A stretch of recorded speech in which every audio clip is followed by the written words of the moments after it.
Assalamualaikum dan salam sejahtera. Kita berjumpa lagi di Sembang-Sembang ASMB di mana kita bincangkan topik-topik bagaimana nak menguruskan kewangan dengan lebih baik, mengatur perbelanjaan harian, mengatur hutang, membina pelaburan, merancang pewarisan dan macam-macam lagi. Jadi topik hari ini kami bawakan pelaburan hartanah, penipuan yang sering berlaku dan bagaimana cara mengelakkannya.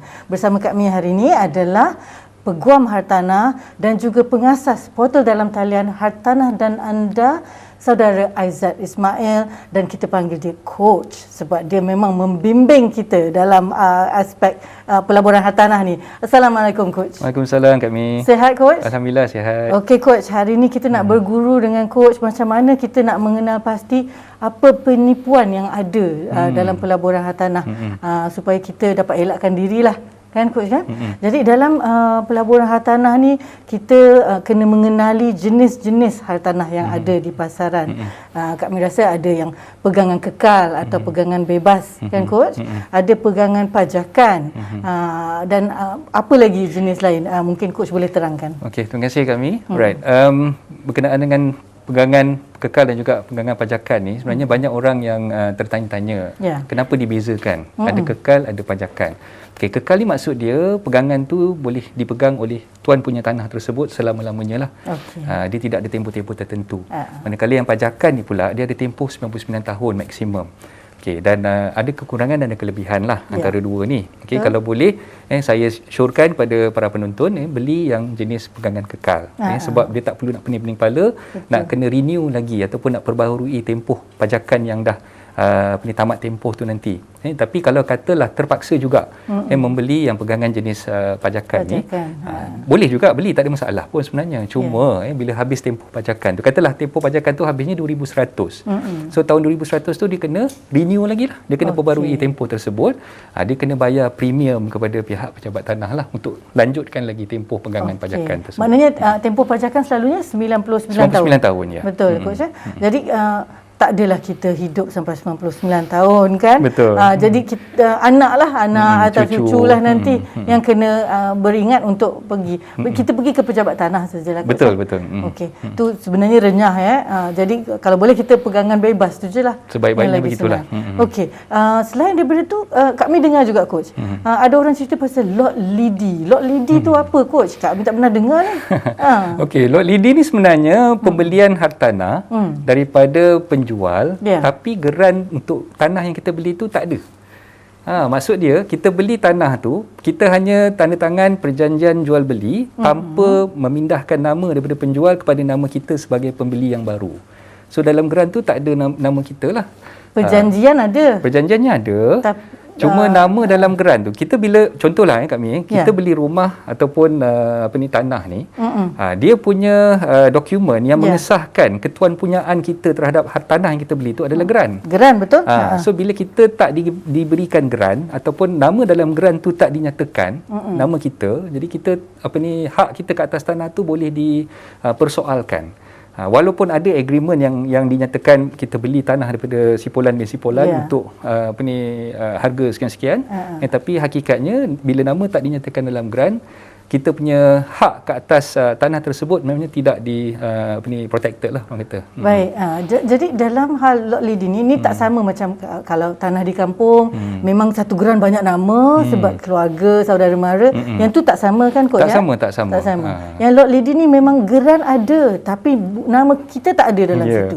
Modus operandi penjual-penjual lot lidi ni sebenarnya dia menarik perhatian orang dengan harga yang ditawarkan. Okay, murah lah tu maknanya. Murah. Okay, contoh kalau katalah saya boleh petik lah kisah yang saya sendiri lalui lah. Ada klien saya yang mengadu kepada saya. Dia dah terbeli tanah lot lidi ni di kawasan Bangi. Dekat kawasan Bangi, tanah tu Rizab Melayu, tanah jenis pertanian. Untuk pengetahuan tuan-tuan dan puan, tanah pertanian sebenarnya untuk 1 ekar tanah sebenarnya kena ada 1 buah rumah je. Syarat dia memang begitu.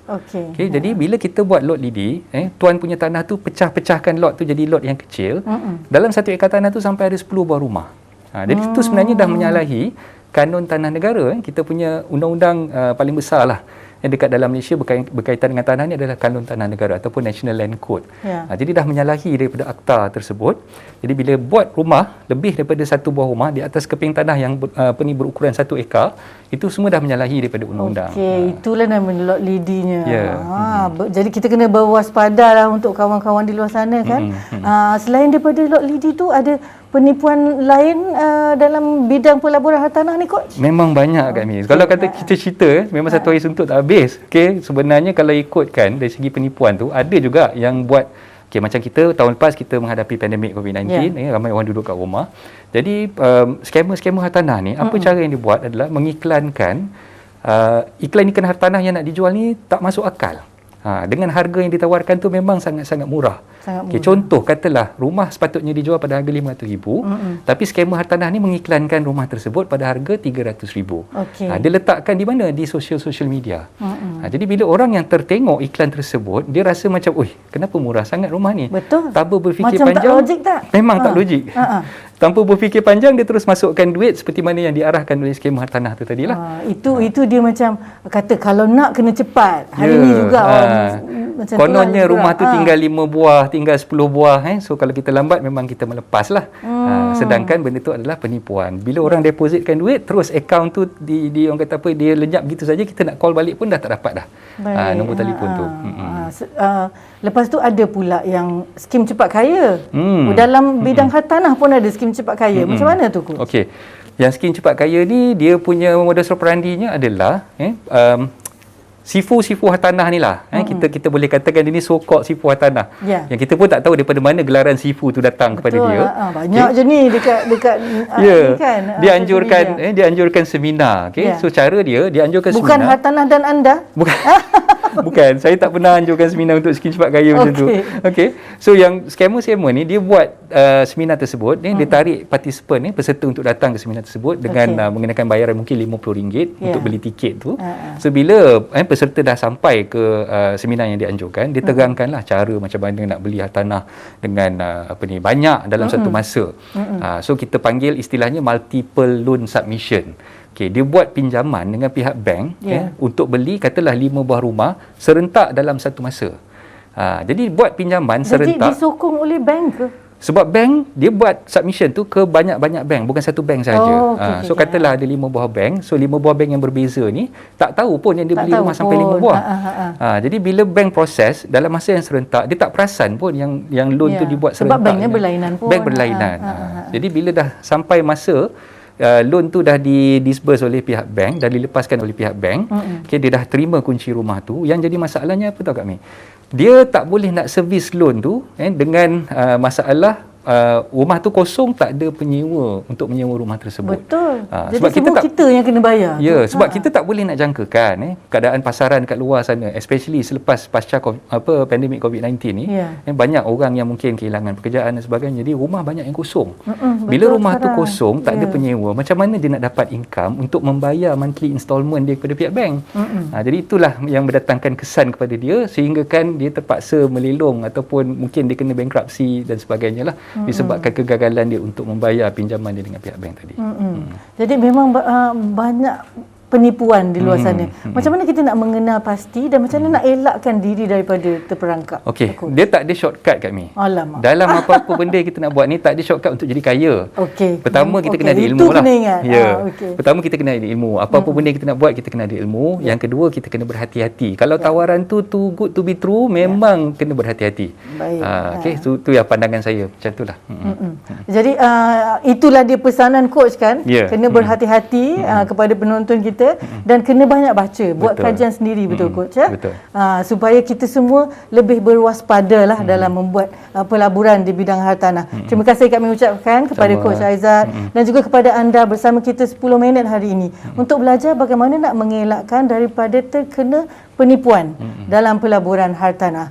Teruskan bersama kami di Sembang-Sembang ASMB di episod-episod seterusnya dengan macam-macam lagi topik lain mengenai perancangan kewangan. Bukan sembang sebarang sembang. Ini Sembang-Sembang ASMB untuk kita hidup senang, insya-Allah. Janji jumpa lagi. Terima kasih dan Assalamualaikum.